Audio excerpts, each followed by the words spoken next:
ഇവ ഹേമ മേഡത്തിൻ്റെ വിളിയാണ് അവളെ ബോധത്തിലെത്തിച്ചത്. ഹേമ മേഡത്തിന് അവളെ ഒരു പ്രത്യേക ഇഷ്ടമാണ്. ചെറുപ്രായത്തിലെ വീടിനും കുടുംബത്തിനും വേണ്ടി കഷ്ടപ്പെടുന്നവളോടുള്ള സ്നേഹം. ഞാൻ മേഡത്തിനടുത്തേക്ക് വന്നതാണ്. പുതിയ ഓർഡറുകൾ ഉണ്ടെങ്കിൽ അത് വാങ്ങാൻ. പുതിയതൊന്നും വന്നിട്ടില്ല. എന്തേലും ഉണ്ടെങ്കിൽ വിളിക്കാം. താൻ പൊക്കോ. MDമാരിൽ 2 പേര് വന്നിട്ടുണ്ട്. ചിലപ്പോൾ അവർ ഗോഡൗണിൽ വരും. എല്ലാവരോടും ഒന്ന് കരുതിയിരിക്കാൻ പറ. കൂടുതൽ സംസാരത്തിന് നിൽക്കാതെ അവർ തലയാട്ടിക്കൊണ്ട് കഴിക്കാനായി നടന്നു. എന്താ ഈവ, നീ മേഡത്തിനെ കണ്ടോ? അനുവിൻ്റെ ചോദ്യത്തിന് അവൾ മേഡം പറഞ്ഞതെല്ലാം പറഞ്ഞിരുന്നു. അയ്യോ, അപ്പോൾ അവർ വരുമെന്ന് ഉറപ്പാണോ? കഴിക്കുന്നതിനിടയിൽ അനു ചോദിച്ചു. വരുമായിരിക്കും. തൻ്റെ ടിഫിൻ ബോക്സ് തുറക്കുമ്പോൾ ഇവ പറഞ്ഞു. നീ പോന്നപ്പോൾ അമ്മുവിന് പൈസ വല്ലതും കൊടുത്തോ ഇവ? നീയൊന്നും കൊടുക്കാതെയാണ് രാവിലെ പോയതെന്ന് പറഞ്ഞു. അപ്പോൾ ഞാൻ കൊടുത്തു. എനിക്കറിയില്ല ഇവ. എല്ലാം ഒതുക്കി ആവശ്യങ്ങൾ ചുരുക്കി മാത്രമാണ് ചിലവാക്കുന്നത്. അച്ഛൻ്റെ മരുന്നിന് തന്നെ വരും കുറച്ച്. അത് സാരമില്ല പെണ്ണേ, നമുക്ക് ശരിയാക്കാം. നമ്മൾ കൂടിയ ചിട്ടി കിട്ടുമ്പോൾ നമുക്ക് പ്രഭാച്ചനെ നല്ലൊരു ഡോക്ടറുടെ അടുത്ത് കാണിക്കാം. ഇരുവരും കഴിച്ചു കഴിഞ്ഞ് അവരുടേതായ തിരക്കിലേക്ക് തിരിഞ്ഞിരുന്നു. കൂടെയുള്ളവരോടെല്ലാം MD വരുന്ന കാര്യവും അവർ സൂചിപ്പിച്ചു. രാത്രി 7 മണിയായതും പോകാനുള്ള തയ്യാറെടുപ്പുകൾ തുടങ്ങിയിരുന്നു അവർ. ആരും വന്നില്ലല്ലോ ഇവ. ഒരു പക്ഷേ തിരക്കായിട്ടുണ്ടാകും. കൂടെ ജോലി ചെയ്യുന്ന പയ്യൻ പറഞ്ഞതും അവൾ ശരിവെച്ചു. അനുവിനെയും കൂട്ടി യൂണിഫോം മാറിക്കൊണ്ട് അവൾ പുറത്തേക്ക് നടന്നു. റോഡിന് എതിർവശം സ്ഥിരം പോകുന്ന കിസാൻ കാത്തുനിന്നു അവർ. ബസ് വന്നതും കയറിക്കൊണ്ട് സ്ഥിരം ഇരിക്കാറുള്ള സീറ്റിൽ ഇരുവരും ഇരിപ്പുറപ്പിച്ചു. സജീവേട്ടാ, 2 ചെറുതുരുത്ത്. അനു കയ്യിലുള്ള 30 രൂപ നീട്ടിക്കൊണ്ട് പറഞ്ഞു. ഇത് എന്നും ഇങ്ങനെ പറയണോ അനുവേ? നിങ്ങൾ കാലം കുറച്ചായില്ലേ ഇതിൽ? അവൾ അയാൾക്ക് നേരെ പുഞ്ചിരിച്ചു. അല്പം കഴിഞ്ഞതും ചെറുതുരുത്ത് പാലത്തിൽ ആൾക്കൂട്ടം കണ്ട് ബസ്സൊന്ന് നിർത്തി. എന്തേ സുഖുവേട്ടാ? ആരോ ആത്മഹത്യ ചെയ്യാൻ വേണ്ടി പുഴയിലേക്ക് ചാടിയെന്ന്. കാര്യം അന്വേഷിച്ചറിഞ്ഞ് സുഖു പറഞ്ഞു. ഇവയും അനുവും പുറത്തേക്ക് തലയിട്ട് നോക്കി. നിർത്തിയിട്ടിരിക്കുന്ന ബുള്ളറ്റ്. മഴ കൂടിയതുകൊണ്ട് തന്നെ ശക്തമായ ഒഴുക്കുമുണ്ട്. ബസ് മുന്നോട്ട് പോയെങ്കിലും ഇവയുടെ കണ്ണുകൾ പിന്നിലേക്ക് തന്നെയായിരുന്നു. ബസ് ഇറങ്ങി നടക്കുമ്പോഴും അവൾ അസ്വസ്ഥയായിരുന്നു. ഇവ, നീ എന്താ ഇങ്ങനെ മൂഡ് ഓഫ് ആയിരിക്കുന്നേ? അത് കണ്ടിട്ടാണോ? അനു മനസ്സിലായ പോലെ അവളോട് തിരക്കി. പോട്ടെ എൻ്റെ അവന്തി, നീ അത് ആലോചിക്കുന്നത് എന്തിനാ? ജീവിതം മടുത്തപ്പോൾ ആരോ എന്തോ ചെയ്തു, അത്രയുള്ളൂ. എന്ന് വെച്ച് ആത്മഹത്യ ചെയ്യണോ? ഷെടാ, ഇതിപ്പോ നീ പറയുന്നത് കേട്ടാൽ തോന്നും നിന്റെ ആരോ ആണെന്ന്. കളഞ്ഞിട്ട് വാടി. വീട്ടിൽ ചെന്നിട്ട് വേണം വല്ലതും കഴിക്കാൻ. വിശന്നിട്ട് പാടില്ല. അനു ധൃതിയിൽ മുന്നോട്ട് നടന്നു. മുളകൊണ്ട് കെട്ടിയ കുഞ്ഞു വേലിയെ എടുത്തു ചാടി വീട്ടിലേക്ക് നടക്കുമ്പോൾ ഇരുവരെയും കാത്തുന്ന പോലെ അച്ഛന്മാർ പുറത്ത് തന്നെ ഉണ്ടായിരുന്നു. ഇരുവരും തങ്ങളുടെ വീട്ടിലേക്ക് കയറിയതും കാത്തിരുന്ന കണക്കെ മഴ ആർത്ത് പെയ്തിരുന്നു. കുളിയും അലക്കലുമെല്ലാം കഴിഞ്ഞ് ഇവ കഴിക്കാനായി ചെന്നിരുന്നു. അവളെ കാത്തുന്ന പോലെ അവിടെ മറ്റു 2 പേരും ഇരിപ്പുറപ്പിച്ചിരുന്നു. ചേച്ചി. കഴിക്കുന്നതിനിടയിൽ നന്ദു വിളിച്ചു. വായിലുള്ളത് ചവയ്ക്കുന്നതിനിടയിൽ അവളൊന്ന് മൂളി. നാളെ ഫ്രണ്ട്സ് എല്ലാവരും കൂടി പുറത്തു പോകുന്നുണ്ട്. അവൻ പറഞ്ഞതും അവൾ നെറ്റിച്ചുളിച്ചു അവനെ നോക്കി. അപ്പോൾ നാളെ ക്ലാസ്സില്ലേ? ക്ലാസ് ഉച്ചവരെയുള്ളൂ. ചേച്ചി, എനിക്കൊരു ബൈക്ക് വേണം. കൂടെയുള്ള എല്ലാവരും പോകുന്നത് അങ്ങനെയാ. നീ അവരുടെ ആരുടെയെങ്കിലും കൂടെ പോ നന്ദു. നിനക്കറിഞ്ഞൂടെ നമ്മുടെ കാര്യങ്ങൾ? നാളെ പോകാൻ എന്തെങ്കിലും വേണമെങ്കിൽ ചേച്ചി തന്നോളാം. അവനോട് അതും പറഞ്ഞ് അവൾ കഴിച്ചുകൊണ്ടിരിക്കുന്നത് മതിയാക്കി തൻ്റെ പാത്രമെടുത്ത് അടുക്കളയിലേക്ക് നടന്നു. വേസ്റ്റ് ഒരു പാത്രത്തിലിട്ട് അവൾ കഴിച്ച പാത്രം കഴുകി സ്റ്റാൻഡിൽ വെച്ചു. അടുക്കളവാതിൽ തുറന്ന് ഒന്ന് പുറത്തേക്ക് നോക്കി അവൾ. വല്ലാത്ത മഴ. കതകടച്ചുകൊണ്ട് അവൾ റൂമിലേക്ക് നടന്നു. അലക്കി ഉണക്കി വെച്ച തുണികൾ മടക്കി വെക്കുന്ന തിരക്കിലായിരുന്നു അവൾ. മോളെ. അമ്മ അവളെ വിളിച്ചതും അവൾ കട്ടിലിലേക്ക് ഇരുന്നു കൊണ്ട് തൻ്റെ പണി തുടർന്നുകൊണ്ട് അമ്മയെ നോക്കി. നന്ദു കൂട്ടുകാരോടൊപ്പം പോകുന്നു എന്ന് പറഞ്ഞപ്പോൾ മോൾ എന്തിനാ സമ്മതിച്ചേ? എന്താ അമ്മ? തുണികൾ ഒരു മൂലയിൽ ഒതുക്കി വെച്ചുകൊണ്ട് അവൾ ചോദിച്ചു.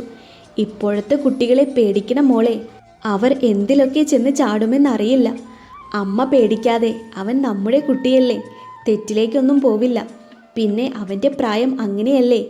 കൂട്ടുകാരുടെ കൂടെ പുറത്തൊക്കെ പോകാനും എല്ലാവരുടെയും പോലെ അവനും ആഗ്രഹം കാണും. അവൻ പോട്ടെ അമ്മ. കൂടുതലൊന്നും പറയാൻ നിൽക്കാതെ അവർ പുറത്തേക്ക് നടന്നു. കട്ടിലിൽ കിടക്കുന്ന നീനുവിനെ ഒന്ന് പുതപ്പിച്ച് അവൾ ജനൽ തുറന്നു. തൊട്ടു മുന്നിലെ വീട്ടിലെ ജനലും തുറന്നിട്ടിട്ടുണ്ട്. അവൾ ഫോൺ കയ്യിലെടുത്തുകൊണ്ട് അനുവിനെ വിളിച്ചു. അപ്പോഴേക്കും ആള് ജനലിനടുത്ത് എത്തിയിരുന്നു. അനു. എന്താ പെണ്ണെ, ഇപ്പോഴും നേരത്തെ കണ്ടത് നീ വിട്ടില്ലേ? അതല്ല പെണ്ണെ, നാളെ നമുക്ക് അമ്പലത്തിൽ പോയാലോ? അതിനെന്താ, പോകാം. അവരെ കൂടി കൂട്ടിയേക്ക്. എന്നാ രാവിലെ പോകാം. നീ ഉറങ്ങിക്കോ. അവൾ അതും പറഞ്ഞു ഫോൺ വെച്ച് ജനലിലൂടെ കൈവീശി ടാറ്റ പറഞ്ഞു. ജനലടച്ച് അനു കിടന്നതും ഇവ വീണ്ടും ആ ഇരുട്ടിലേക്ക് മഴയിലേക്ക് തന്നെ മിഴികൾ ഊന്നി. കണ്ട് പരിചയമുള്ള ബുള്ളറ്റ്. ആരാവും അത്? അവളുടെ ഉള്ളിൽ നിന്നും വീണ്ടും സംശയങ്ങൾ ഉതിർന്നു. കൂടുതൽ ആലോചിക്കാൻ നിൽക്കാതെ നീനുവിനടുത്തായി അവളും കിടന്നു. ക്ഷീണം കൊണ്ടോ എന്തോ കിടന്നതും ഉറങ്ങിയിരുന്നു അവൾ. ഞാൻ പല പ്രാവശ്യം പറഞ്ഞിട്ടുണ്ട് അമ്മു നിന്നോട്, എന്നോട് ചോദിക്കാതെ ഓരോന്നും ഏറ്റു വന്നേക്കരുതെന്ന്. അനു ദേഷ്യത്തോടെ അവളോട് പറഞ്ഞു. രാവിലെ തന്നെ അനുവിൻ്റെ ഉയർന്ന ശബ്ദം കേട്ടാണ് ഇവ ഉണർന്നത്. കണ്ണൊന്ന് തിരുമ്മിക്കൊണ്ട് അവൾ ബെഡിൽ എഴുന്നേറ്റിരുന്നു. നേരം വെളുക്കുന്നേയുള്ളൂ. അനുവിൻ്റെയും അമ്മുവിൻ്റെയും ഉയർന്നു കേൾക്കുന്ന തർക്കത്തിൽ അവൾ നെറ്റിയൊന്ന് ചുളിച്ചു. രാവിലെ തന്നെ അവിടെ വഴക്കാണല്ലോ അമ്മ, എന്തിനാ? പുറത്തേക്കിറങ്ങി പല്ല് തേക്കാനുള്ള ബ്രഷ് എടുക്കുമ്പോൾ അവൾ തിരക്കി. അത് കോളേജിലെ കാര്യം പറഞ്ഞാ. അതിനെന്തോ മത്സരമുണ്ട്, ദൂരെ എവിടെയോ പോകണമെന്നൊക്കെ പറഞ്ഞു. അവർക്ക് പോകുമ്പോൾ കൊണ്ടുപോകാനുള്ള ചോറ് വാർക്കുന്നതിനിടെ അവർ പറഞ്ഞു. പല്ല് തേച്ച് മുഖമൊന്ന് വൃത്തിയായി കഴുകി അവൾ പുറത്തേക്കിറങ്ങി. അനുവിൻ്റെ വീട് ലക്ഷ്യം വെച്ച് നടന്നു. അകത്ത് നിന്ന് അവിടെ വഴക്ക് കേൾക്കാം. ആ, ആരിത്? എന്താ മായമ്മേ അകത്ത് ബഹളം? അടുക്കളപ്പുറത്തെ തിണ്ണയിലിരിക്കുന്ന നുറുക്കി വെച്ച് ക്യാരറ്റിൽ നിന്നും കുറച്ചെടുത്തുകൊണ്ട് അവൾ ചോദിച്ചു. ഓ, നീ തന്നെ നോക്ക്, കാര്യം അറിയാം. അവർ പറഞ്ഞതും അനുവിൻ്റെ റൂമിലേക്ക് നടന്നു. അവിടെ തലയും താഴ്ത്തി നിൽക്കുന്നുണ്ട് അമ്മു. അനുവാണേൽ അവളെ എന്തൊക്കെയോ പറയുന്നു. അനു ഡി, ഇവ വിളിച്ചതും അനു വഴക്ക് നിർത്തിക്കൊണ്ട് കട്ടിലിരുന്നു. എന്താടി? അവളൊന്നും മിണ്ടുന്നില്ലെന്ന് കണ്ടതും അവൾ അമ്മുവിനോട് ചോദിച്ചു. എന്താ അമ്മു? എനിക്ക് കോളേജിൽ നിന്ന് ഒരു ഫെസ്റ്റിവൽ പ്രോഗ്രാമിൽ പങ്കെടുക്കാൻ അവസരം കിട്ടിയിട്ടുണ്ട്. അത് തിരുവനന്തപുരത്താണ്. എന്തിൻ്റെയാ? വരയ്ക്കാൻ. നല്ല അവസരമാണെങ്കിൽ നീ മുടക്കണ്ട. പണമാണ് പ്രശ്നമെങ്കിൽ ഞാൻ തന്നോളാം. ഡി അനു, അവൾക്ക് ആഗ്രഹമുണ്ടേൽ പൊക്കോട്ടെ. ഇവ നീ പറയുന്ന പോലെ ഒന്നുമല്ല. പാലക്കാട് നിന്ന് തിരുവനന്തപുരത്തേക്ക് ഒരുപാട് പോണം. ഇവളെ ഒറ്റയ്ക്ക് എങ്ങനെയാ? അതാണോ കാര്യം? നിന്റെ പ്രോഗ്രാം എന്നാ? ഇനിയും 15 ദിവസം കൂടിയുണ്ട്. അത്രയുമുണ്ടോ? അനുവേ ഡി, നമുക്ക് രണ്ടാൾക്കും ഇവളുടെ കൂടെ പോയാലോ? നീ ഒന്ന് വട്ട് പറയാതെ പോയേ ഇവ. വട്ടല്ല, നമുക്ക് നമ്മുടെ ആനി ടീച്ചറെ കൂടി കാണാം. ഇവ പറഞ്ഞതും അനുവിൻ്റെ മുഖം വിടർന്നു. എന്നാ നീ പോകാൻ നോക്ക് അമ്മു, നമുക്ക് തീരുമാനിക്കാം. അനു അത്രയും പറഞ്ഞോളൂ. അപ്പോഴേക്കും അമ്മു സന്തോഷത്തിൽ ചാടിത്തുള്ളിപ്പോയി. ഇന്ന് അമ്പലത്തിൽ പോക്ക് നടക്കില്ലാലേ? ഇവ പറഞ്ഞതും അനു അവളെ രൂക്ഷമായി നോക്കി. ഉറങ്ങിപ്പോയതാടി, നീ ഫ്രഷായി വാ, ഞാനും പോയി റെഡി ആവട്ടെ. അതും പറഞ്ഞ് തിരിഞ്ഞ് തൻ്റെ വീട്ടിലേക്ക് നടന്നവൾ. നന്ദു പോയോ അമ്മേ? ഒരുങ്ങിയിറങ്ങിക്കൊണ്ട് അവൾ തിരക്കി. ഇല്ല. എന്നാലേ ഇത് അവന് കൊടുത്തേക്ക്. 1500 രൂപയുണ്ട്, കൂട്ടുകാരുടെ കൂടെ പോകാനുള്ളതല്ലേ. പണം കൊടുത്ത് അതും പറഞ്ഞ് അവൾ ആ മുളവേലി എടുത്ത് ചാടി. കൂടെ അനുവും കൂടിയിരുന്നു. അച്ഛൻ കവലയിൽ നിൽക്കുമെന്ന് പറഞ്ഞിരുന്നു ഇവ. എന്തിനാ? അറിയില്ല. വിനുവച്ചനുമുണ്ട്. എന്തോ അത്യാവശ്യമാണെന്ന് തോന്നുന്നു. നീ പെട്ടെന്ന് നടക്ക്. നടത്തത്തിൻ്റെ വേഗത കൂട്ടിക്കൊണ്ട് അനു പറഞ്ഞു. ഇവയും വേഗത കൂട്ടി അവളുടെ കൂടെ നടന്നു. മഴ പെയ്തു. പലയിടവും വെള്ളം നിറഞ്ഞു നിൽക്കുന്നത് അവളുടെ കണ്ണിൽ പെട്ടിരുന്നു. പെട്ടെന്ന് അവളുടെ മനസ്സിലേക്ക് തലേന്ന് നടന്ന സംഭവം ഓർമ്മ വന്നു. ആരാവും ആത്മഹത്യക്ക് ശ്രമിച്ചത്? എന്തെങ്കിലും പറ്റിക്കാണുമോ? ഇവ അവരവിടെയുണ്ട്. ബസ് സ്റ്റോപ്പിലേക്ക് ചൂണ്ടിക്കാണിച്ചുകൊണ്ട് അനു പറഞ്ഞു. റോഡ് വിലങ്ങനെ മുറിച്ച് ബസ് സ്റ്റോപ്പിലേക്ക് കയറുമ്പോൾ ഇരുവരിലും വേഗതയേറി. എന്താ അച്ഛാ? അനു പ്രഭാകരൻ്റെ അടുത്തേക്ക് നീങ്ങി നിന്ന് തിരക്കി. ഒന്നുമില്ല, അച്ഛന് കുറച്ച് കാശിൻ്റെ അത്യാവശ്യമുണ്ടായിരുന്നു മോളെ. കൃഷിക്ക് വേണ്ടി കുറച്ച് വിത്തുകൾ ഇറക്കേണ്ടി വന്നു. ഈ മഴയത്ത് വേണമായിരുന്നോ അച്ഛാ? അനു ചോദിച്ചതും അയാൾ തല താഴ്ത്തി നിന്നു. അനു, നീ വഴക്ക് പറയാതെ. നിങ്ങളിപ്പോൾ വീട്ടിലേക്ക് ചെല്ല്, വൈകുന്നേരം വന്നിട്ട് നോക്കാം. ഇവ സമാധാനിപ്പിച്ചതും ഇരുവർക്കും ആശ്വാസമായിരുന്നു. അവർ പോയി അല്പസമയം കഴിഞ്ഞതും കിസാൻ വന്നിരുന്നു. ബസ്സിൽ കയറി ഒഴിവുള്ള സീറ്റിൽ ഇരുവരും ഇരുന്നു. ആ, ഇന്ന് 2 പേരും ഉണ്ടല്ലോ. അല്ലെങ്കിൽ മാസത്തിൽ ഒരു ദിവസമല്ലേ ഞങ്ങൾ ഒപ്പമല്ലാതെ ഉള്ളൂ. സജി പറഞ്ഞതിന് പുറകെ അനുവിൻ്റെ മറുപടിയും വന്നിരുന്നു. ഹോ, എൻ്റെ പൊന്നു കൊച്ചേ, ഞാൻ നിന്നോട് ഒന്നും പറഞ്ഞില്ല. ടിക്കറ്റ് എടുക്ക്. 2 നെല്ലിയാമ്പടി. അവളുടെ കയ്യിലെ 30 രൂപയും വാങ്ങി അവൻ മുന്നോട്ട് നടന്നു. നീ എന്തിനാ അനു സജീവേട്ടനോട് ചാടിക്കടിക്കാൻ പോയേ? എനിക്ക് ദേഷ്യം വന്നിട്ട്. അതേ ദേഷ്യത്തിൽ തിരിച്ചു പറഞ്ഞതും അവളോട് കുറച്ചു നേരം മിണ്ടാതിരിക്കുന്നതാണ് നല്ലതെന്ന് ഇവയ്ക്ക് തോന്നി. പാലത്തിനവിടെ എത്തിയതും അവളുടെ കണ്ണുകൾ നിർത്തിയിട്ടിരിക്കുന്ന ബുള്ളറ്റിൽ പതിഞ്ഞു. ആരാവും? കിട്ടിക്കാണുമോ? അവളുടെ മനസ്സ് ചോദ്യങ്ങൾ ചോദിച്ചുകൊണ്ടിരുന്നു. സീറ്റിലേക്ക് ചാരി കണ്ണുകൾ അടച്ചിരിക്കുമ്പോൾ ചെറു മഴത്തുള്ളികൾ മുഖത്തേക്ക് വീഴുന്നുണ്ടായിരുന്നു. പതിവ് പോലെ ബസ്സിറങ്ങി ഇരുവരും സ്ഥാപനത്തിലേക്ക് കയറി.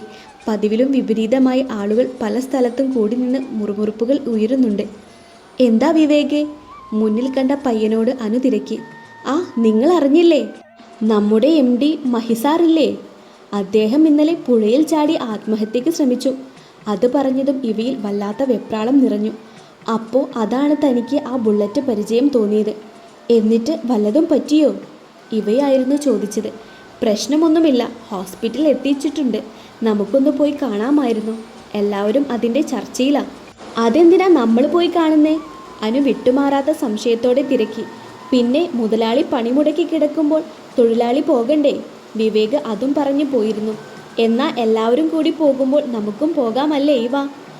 നമുക്ക് യാതൊരു ബന്ധവുമില്ല. അപ്പോൾ തൊഴിലാളികളായ നമ്മൾ പോയാൽ അവർക്ക് ഇഷ്ടാവോ? ഒന്ന് അവിടം വരെ പോകാം, പിന്നെ തിരിച്ചു വരാം. എല്ലാവരോടുമുള്ള പെരുമാറ്റം അനുസരിച്ച് നമുക്ക് വേണ്ട പോലെ ചെയ്യാം. ഇനി പോയില്ലെന്ന് പറഞ്ഞ് പരാതി വേണ്ട. അനു പറഞ്ഞതും ശരിയാണെന്ന് അവൾക്ക് തോന്നി. കാരണം ഒരു ഫാമിലിയായാണ് അവർ ആ സ്ഥാപനത്തിലുള്ളവരെ കാണുന്നതെന്ന് പലപ്പോഴും അവിടെയുള്ളവർ പറഞ്ഞിട്ടുണ്ട്. പക്ഷേ ഞങ്ങൾ വന്ന ശേഷം അവരെ ആരെയും കണ്ടിട്ടുമില്ല. പതിവ് പോലെ ജോലിക്ക് കയറി. ഉച്ചയായപ്പോൾ തന്നെ എല്ലാവരും പോകാനായി തയ്യാറെടുത്തു. അനു, നമ്മൾ 10-20 പേര് ഒപ്പം പോകുന്നത് ശരിയാണോ? അതും ഒരു ഹോസ്പിറ്റലിൽ. ഇവയ്ക്ക് ടെൻഷനായിരുന്നു. എൻ്റെ പൊന്നിവ, നീ ഒന്ന് കൂടെ വന്നാ മതി. ഇനി അവരിൽ ആരെയും പോയി കണ്ടു വന്നോളുമെങ്കിലും പോയെന്ന പേരെങ്കിലും കിട്ടും. അനു പറയുന്നത് കാര്യമുണ്ടെന്ന് അറിയാമെങ്കിലും ഇവയ്ക്ക് അത് അംഗീകരിക്കാൻ നന്നേ പാട് തോന്നി. അല്പനേരം കഴിഞ്ഞതും എല്ലാവരും പുറപ്പെട്ടിരുന്നു.